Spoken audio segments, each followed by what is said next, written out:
audacious, attest, archaic, attire, and apathy. All SAT words that begin with A, but still not the 6 A's of PBL. Today we're continuing the series on the 6 A's of project-based learning. We're actually going to continue active exploration by looking at field trips. Welcome to PBL Simplified for Teachers, where we simplify your PBL need-to-knows so we can simplify the PBL process for your classroom.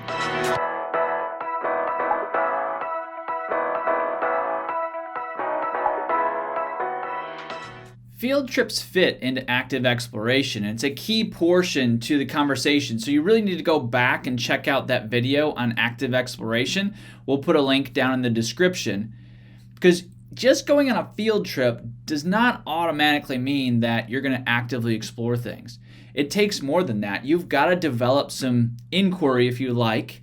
I prefer wonder or curiosity. It's got a little extra whimsy to it, you know. I like that being in all of our learners, where there's K-12, right? Everybody should have a little bit of curiosity. So when we're going to this place on our field trip, there should be this understanding, this curiosity of how will this place help me solve this problem that I'm investigating? And if that isn't there, then we need to go back to the drawing board. If it's a field trip that you've always done because all 6th graders go on this specific field trip and that's just what we do, you're going to need to push back on that a little bit if you really want to get that engagement and get that deep rigor in that learning.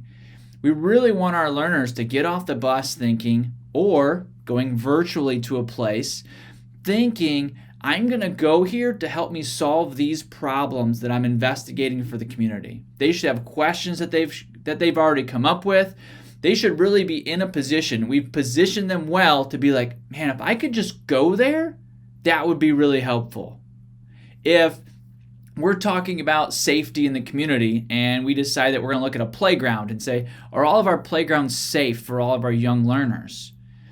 We can look at some statistics. We can look at ways to improve playgrounds. We should look at how scientists observe things well before we ever get on the bus to go to the playground. You don't want to get to the playground and say, I wish I could write some of this stuff down. Or, this is really neat. We should try to fix this. It should be more along the lines of, hey, do you remember how we wrote in our field notebooks during our last science lab? We're going to do the same thing when we go to the playground on the bus.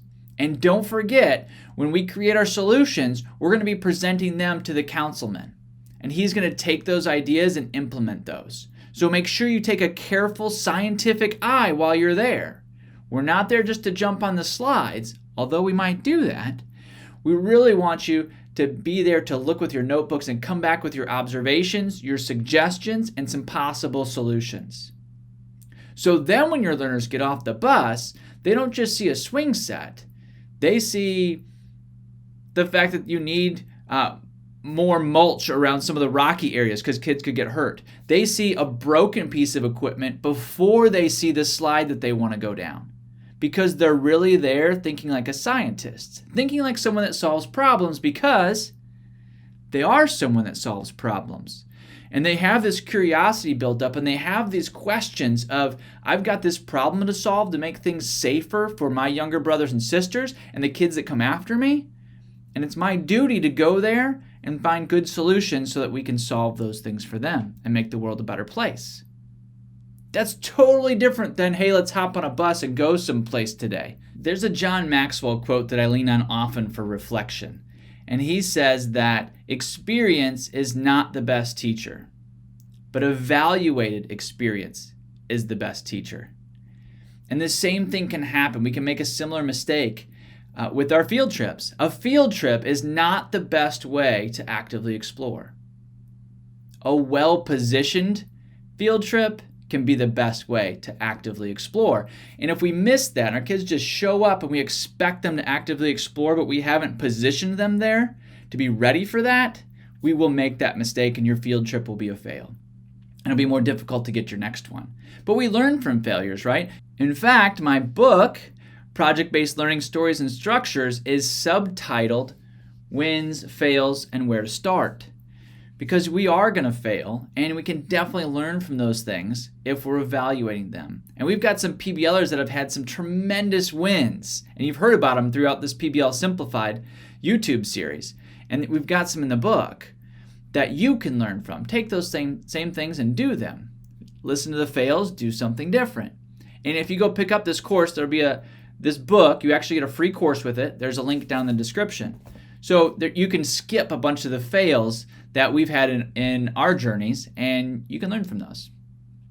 So when you step into active exploration, know that a field trip doesn't make it automatic. You need to set it up in the right way so that your learners are tackling a community problem that is based in standards. And when you do that and you fill that out for your principal to ask if you can go, virtually or in person, then you're much better positioned yourself for that principal to say yes. And as you do that, as you jump into a virtual field trip or an in-person field trip that's well positioned, your learners will start to learn actively, and you will engage your learners, tackle boredom, and transform your classroom.